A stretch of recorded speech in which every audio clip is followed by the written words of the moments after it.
Good afternoon. This is Pastor John Pettit from Emmanuel Baptist Temple. We're under the COVID-19 stay-at-home order, and so I'm making these devotions to be an encouragement to our people and to anyone else that might be interested. But this afternoon, I'd like to invite your attention to the book of Daniel, chapter number 1. And I want to show you how that we can have harmony in a world that's filled with conflicting purposes. Here in Daniel chapter 1, we see the king called Nebuchadnezzar had a purpose, and his purpose was to fill his court with the finest young, bright men that he could find in all of the realm of his kingdom.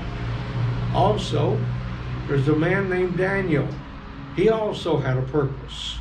The Bible says about Daniel that he purposed in his heart that he would not defile himself with a portion of the king's meat, nor with the wine which he drank. And so we find a potential conflict of purposes. And yet behind it all, we're going to see that God also has a purpose.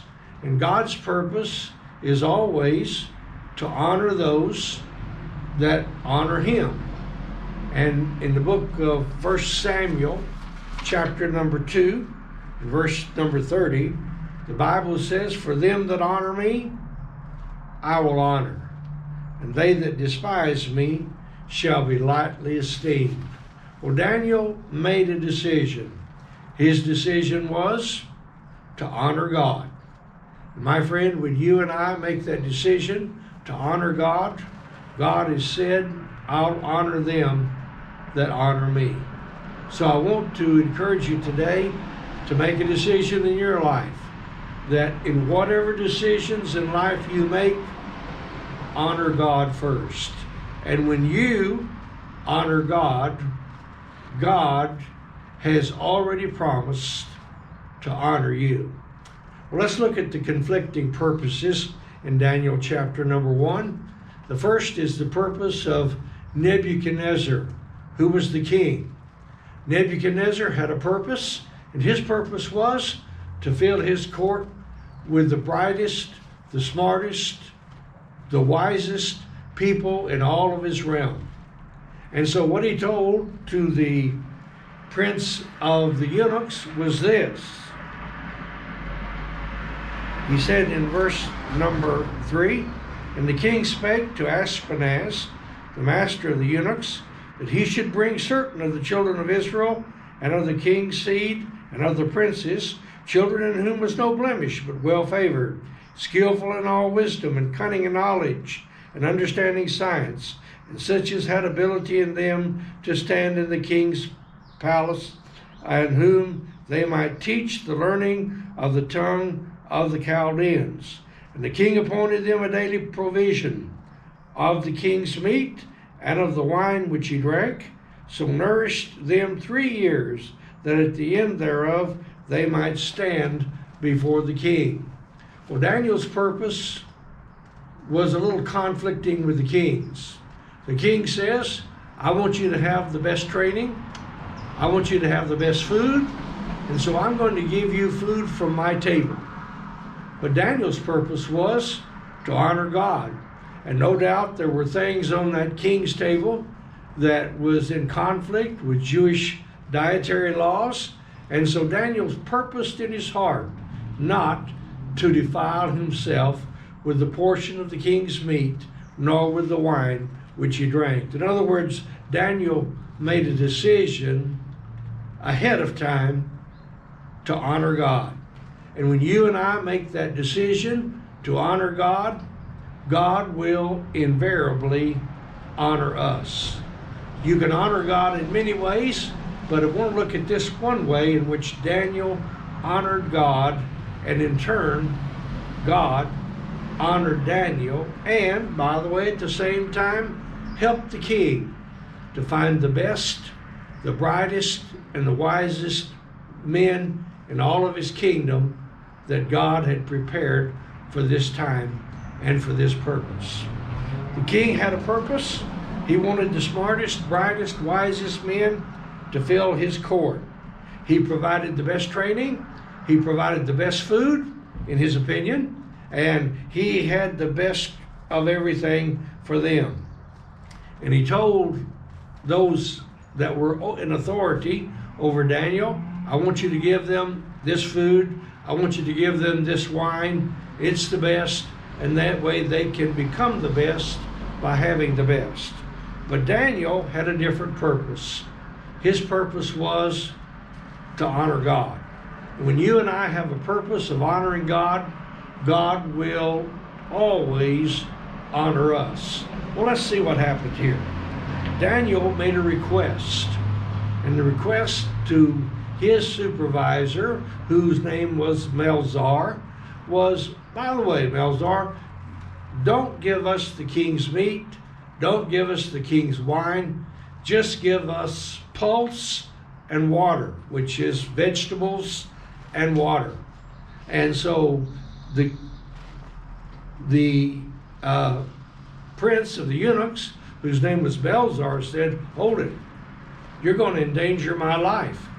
If the king sees you don't look as good as the others, he's going to want to know why. He's going to find out that you had pulse and water instead of his meat and his wine. So Daniel said, just prove us 10 days. Just make a trial for 10 days. Give us water, give us pulse, and at the 10 days, see who looks the best. And so Melzar gave them pulse and water for 10 days, and at the end of the 10 days, they looked better than those that had been drinking the king's wine and eating the king's meat. Therefore, he took away their portion of the king's meat and wine and gave them pulse and water instead.